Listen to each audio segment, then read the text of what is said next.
स्वागत है आपका वी पॉलिटिकल चैनल में। और आज हम डिस्कस करने वाले हैं एक और न्यू टॉपिक, और ये टॉपिक आपके एग्जाम के लिए बहुत इंपॉर्टेंट है। हर साल जो है एग्जाम में रिपीट होता है।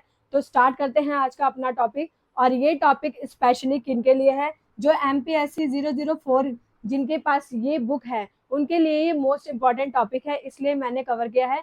MPS स्टूडेंट के लिए जो ये क्वेश्चन है वो लिखा गया है। तो पहले हम पढ़ते हैं, बुक का नाम क्या है?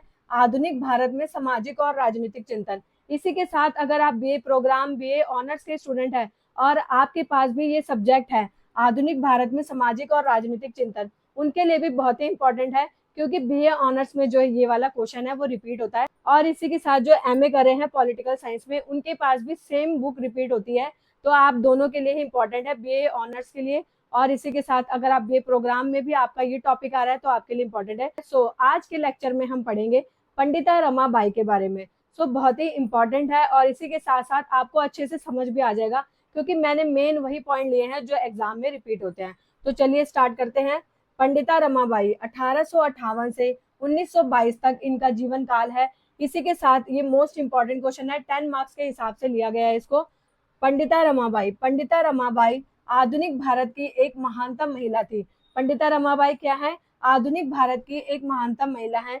विदुषी रमाबाई एक ऐसी महिला थी जो अधिकारों और समाज सुधार की एक स्पष्ट समर्थक थी। ये क्या थी? अधिकारों और जो समाज सुधार है उसकी स्पष्ट समर्थक थी, अर्थात समाज में जो है चेंजेस लाने के लिए बहुत ज्यादा अग्रसर थी।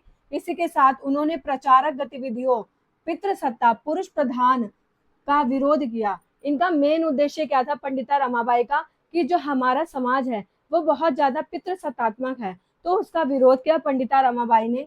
इसी के साथ इसलिए उच्च जाति की सर्वाधिक विवादास्पद महिला बन गई, क्योंकि पंडिता रमाबाई ब्राह्मण फैमिली से बिलोंग करती थी, इसलिए उच्च जाति में जो है बहुत ज्यादा ही विवादास्पद महिला बन गई, अर्थात विवाद बन गया इनकी वजह से। रमाबाई 19 वर्ष की आयु में 1878 में कलकत्ता चली गई। 19 वर्ष की आयु में जब इनके माता पिता का देहांत हो गया तो ये कलकत्ता शिफ्ट हो गई, और शहर के धार्मिक विशिष्ट वर्ग ने उन्हें वेदों उपनिषदों का अध्ययन करने के लिए प्रोत्साहित करा। इसी के साथ जहां वो शिफ्ट हुई कलकत्ता में, वहां पर विशिष्ट वर्ग ने जो क्या कहा, वेदों और उपनिषदों का अध्ययन करने के लिए उन्हें बहुत ज्यादा ही प्रोत्साहित करा, जबकि महिलाओं को ऐसा करना वर्जित था। अर्थात महिलाओं को जो है शिक्षा ग्रहण करने का अधिकार यहाँ तक नहीं मिला था।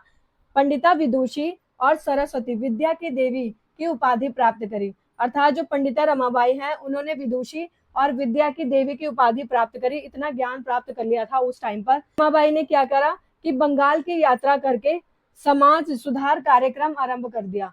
समाज में जो है सुधार का कार्यक्रम आरंभ कर दिया। रमाबाई द्वारा धर्म शास्त्रों के अध्ययन ने रमाबाई को उस तिरस्कार और अपमान से पूर्णतः परिचित कराया जिससे सभी जातियों की महिलाएं और निम्न जाति के जो पुरुष थे उनके साथ इन ग्रंथों में व्यवहार किया गया था।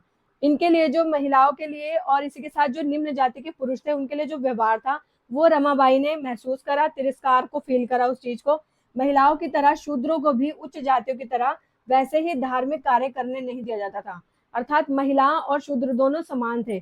महिला किसी भी जाति की हो उन्हें भी किसी काम में इन्वॉल्व नहीं किया जाता था। इसी के साथ जो शूद्र होते थे उनको भी किसी काम में इन्वॉल्व नहीं किया जाता था।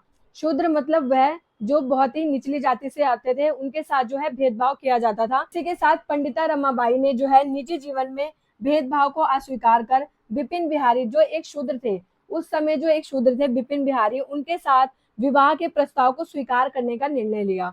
ठीक है, इनका विवाह जो है कैसे हुआ? सिविल पंजीकरण द्वारा किया गया। इनका विवाह कैसे हुआ? सिविल पंजीकरण द्वारा हुआ, और अंतरजातीय विवाह था। अर्थात इनका विवाह कैसा था? इंटरकास्ट मैरिज इन्होंने करी थी, क्योंकि एक जगह पंडिता रमाबाई ब्राह्मण फैमिली से बिलोंग करती थी और जो बिपिन बिहारी जी थे वो जो है शूद्र फैमिली से बिलोंग करते थे। विवाह के 2 वर्ष बाद बिपिन की मृत्यु हो गई। अर्थात इनमें जो है हमें जीवन काल के बारे में थोड़ा सा बताना है, इसलिए ये लिखना जरूरी है, और बच्चों को ये चीजें जल्दी रिमाइंड भी हो जाती है, इसलिए इसको लिखना जरूरी है, क्योंकि ये इनका जीवन में क्या क्या परिवर्तन आए समय समय पर उसके बारे में है। विवाह के 2 वर्ष बाद क्या हुआ कि बिपिन की भी मृत्यु हो गई, और 24 वर्ष की आयु में क्या हुआ पंडिता रमाबाई के साथ? वह जो है युवा रमाबाई विधवा हो गई। जो युवा रमाबाई थी वो विधवा हो गई। इसके बाद महाराष्ट्र लौटकर रमाबाई ने पहला सार्वजनिक सामना पितृसत्तात्मक पुरुष प्रधान समाज जो है उसकी शक्तियों से किया। पितृसत्तात्मक समाज से दोबारा इन्होंने जो है सामना किया, क्योंकि इससे पहले ये कलकत्ता चली गई थी, अब ये दोबारा जो है महाराष्ट्र लौट गई हैं और पितृसत्तात्मक पुरुष प्रधान जो समाज है उससे इनका दोबारा सामना हुआ।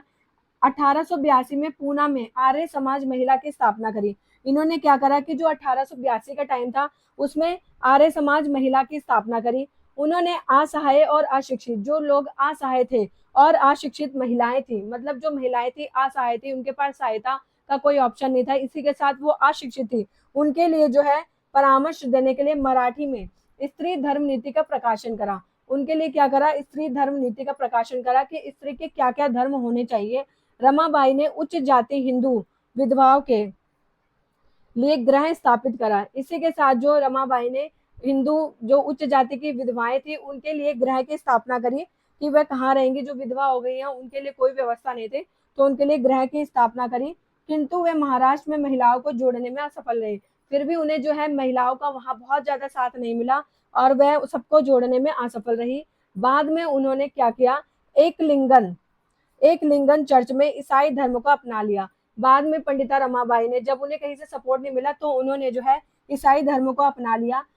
परंतु ईसाई धर्म को अपनाने के बाद भी जो है उन्हें बहुत ज्यादा चैलेंजेस का सामना करना पड़ा, क्योंकि हर जगह जो है पितृसत्तात्मक अर्थात पुरुष प्रधान समाज मौजूद है, जिसका सामना उन्हें ईसाई धर्म में जाने के बाद भी करना पड़ा।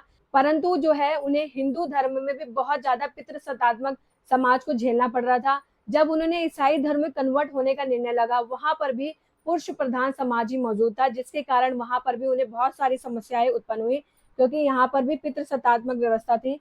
रमाबाई के शैक्षिक और मिशनरी गतिविधियों में मुख्य संघर्ष, उनके मुख्य संघर्ष क्या थे, जो उन्होंने शैक्षणिक मतलब शिक्षा और मिशनरी गतिविधियों में मुख्य संघर्ष क्या था, पितृसत्तात्मक था, अर्थात पितृसत्ता से लड़ना था। पितृसत्ता क्या है कि पुरुषों की सत्ता, जहां पर सारे ही अधिकार जो है पुरुषों के पास है, महिलाओं के पास सिर्फ कर्तव्य हैं या घर के कामकाज को ही सौंपा जाता है।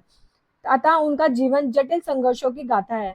अतः हम माने तो रमाबाई का जीवन जो है बहुत ही जटिल संघर्षों की गाथा है, क्योंकि आपने देख ही लिया कि 19 वर्ष की आयु में उनके माता पिता का देहांत हो गया, जिसके बाद वो दूसरे शहर आ गए कलकत्ता, और वहां पर उन्होंने प्रचार करा। वहां उन्होंने शूद्र जो बिपिन बिहारी जी थे उनसे विवाह करा, इंटरकास्ट मैरिज की, जिसके कारण उन्हें बहुत ज्यादा ही झेलना पड़ा। फिर वो थोड़े ही टाइम 2 साल के बाद विधवा हो गई, जिसके बाद वो दोबारा महाराष्ट्र लौट गई और वहां जाकर उन्होंने बहुत ज्यादा ही प्रचार करा, महिलाओं को जागरूक करा, पितृसत्ता को समाप्त करने की कोशिश करी, पर उसके बावजूद जो है उन्हें सफलता नहीं मिली, जिसके कारण जो है वो निराश होकर ईसाई धर्म की ओर कन्वर्ट हो गए। एक पर वहां पर भी जो है पितृसत्तात्मक समाज वहां पर उपलब्ध था, जिसके कारण उन्हें कई समस्याएं हुई और उनका आंदोलन जो है एक तरह से पितृसत्ता के खिलाफ चलता रहा। तो हम ये कह सकते हैं कि उनका जीवन जो है जटिल संघर्षों की गाथा है।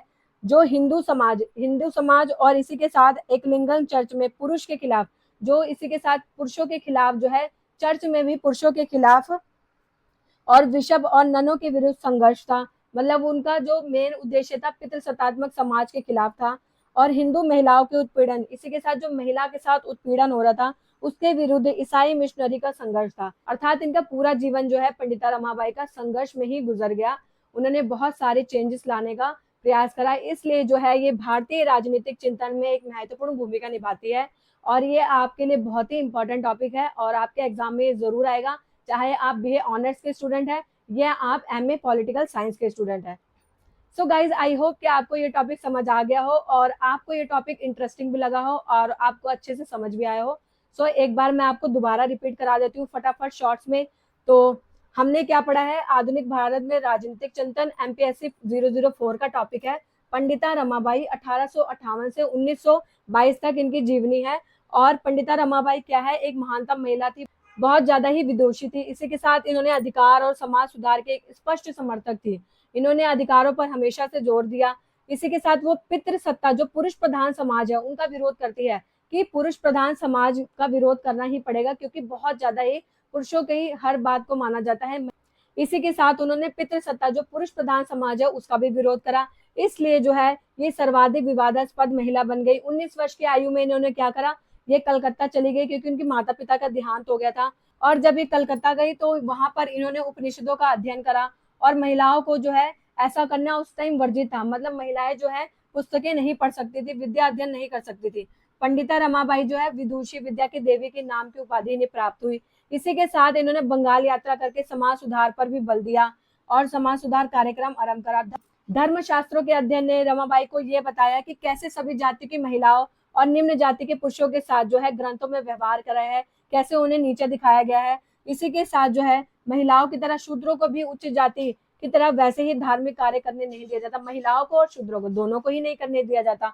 और निजी जीवन में उन्होंने मैंने आपको बताया दिया कि विपिन बिहारी जो शूद्र थे उनसे विवाह करा और ये अंतरजातीय विवाह था और 2 वर्ष बाद जो है विपिन की मृत्यु हो गई।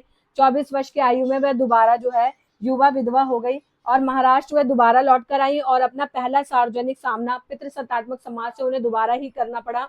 इसके बाद जो है आर्य समाज महिला की स्थापना करी उन्होंने 1882 में और उन्होंने असहाय और अशिक्षित महिलाओं को परामर्श देने के लिए मराठी में स्त्री धर्म नीति का भी प्रकाशन किया।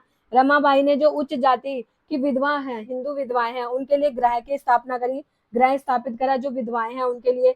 इसी के साथ महिलाओं को जोड़ने में वो बहुत ज्यादा ही असफल हो गई, मतलब वहां पर उन्हें सफलता नहीं मिली। बाद में उन्होंने ईसाई धर्म को अपना लिया और ईसाई धर्म अपनाने के बाद भी उन्हें बहुत ज्यादा पितृसत्तात्मक समाज की आलोचना का शिकार होना पड़ा, अर्थात उन्होंने बहुत ज्यादा पितृसत्तात्मक समाज की आलोचना करी। और उनका मेन उद्देश्य क्या था कि पितृसत्तात्मक था, उनका संघर्ष ही पितृसत्ता के खिलाफ था कि कैसे जो है पितृसत्तात्मक समाज को तोड़ा जाए, स्त्रियों को भी शिक्षा का अधिकार मिले, स्त्रियों को भी न्याय मिले। इसी पर उनकी पूरी जो है जीवन शैली आधारित है। सो गाइज आई होप कि आपको ये टॉपिक समझ आ गया हो। अगर आपको ये टॉपिक अच्छा लगा हो तो प्लीज चैनल को लाइक शेयर सब्सक्राइब जरूर करें और ऐसे ही इंटरेस्टिंग वीडियो हमारे यूट्यूब चैनल वी पॉलिटिकल पर देखते रहें। Thank you so much for watching our videos.